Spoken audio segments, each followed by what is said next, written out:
Hi, welcome to this video. Today we will see different ways of enabling cell traces. If you are facing issues with event processing or cell performance, we need to have cell traces to identify problem. First way is to enable cell trace with increased log file size. As log files keep on rotating, we will increase size of file in order to capture more details. In order to identify which rules are being applied on event while processing, we enable traces at rule level. We are under etc cell directory. We will open mcell.conf. Search for word trace. Enable trace equal to yes. Trace rule level equals to 2.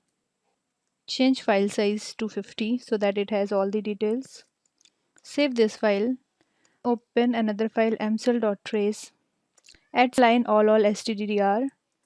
Save this file and restart cell.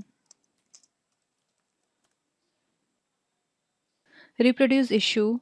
Logs will be available under pw server logs cell name directory.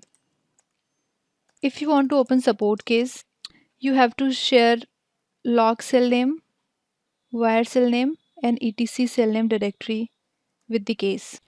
Process to disable cell trace will be same. Revert back changes in file and restart cell.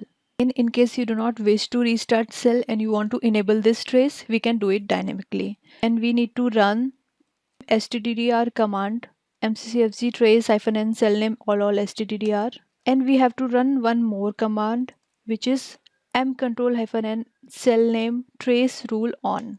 This will enable traces at rule level. To disable this trace dynamically, we need to run mccfg trace -n cell name all verbose no, and we need to run one more command mcontrol -n cell name cell trace rule off.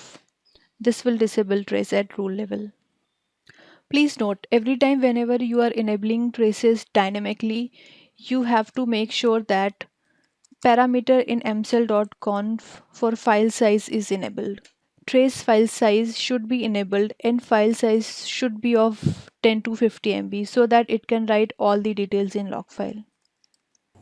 Here we complete first part of enabling cell traces. Thank you for watching this video.